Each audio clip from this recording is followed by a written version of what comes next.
Hello দর্শক ভাই বোনেরা, তো আপনারা তো সবসময় আমার গল্পই শুনেন, গল্পই দেখেন। তো আজকে একটা বাস্তব কাহিনী আপনাদের সামনে আমি তুলে ধরবো। তো সেই কাহিনীটা আমার নিজেদের মধ্যে কাহিনীটা আমি আপনাদের সামনে তুলে ধরবো। তো আমার গল্পটা আশা করি আপনারা দেখবেন, ভালো লাগবে। তো আমারই নিজের আপন বোনের কাহিনী আমি আপনাদের সামনে তুলে ধরতেছি। তো আপনারা মনোযোগ সহকারে পুরাটা কাহিনী শুনবেন, তাহলে আপনাদের উপকার হবে, ভালো হবে। তো শুরু করলাম আমার সেই কাহিনীটা।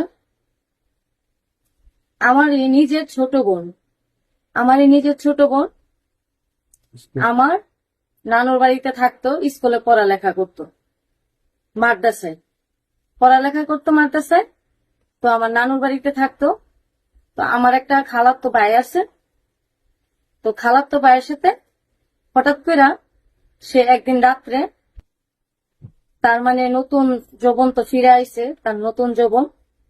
তো খালাতো ভাইয়ের সাথে একদিন রাত্রে তারা পরকিয়া কইরা ফেলাইছে।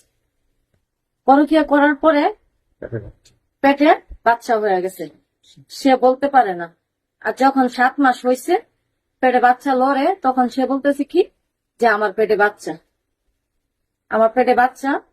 তো সে কি করলো, কাউরে কিছু না বলে আমার বাসায় চলে আসলো চুপে চাপে।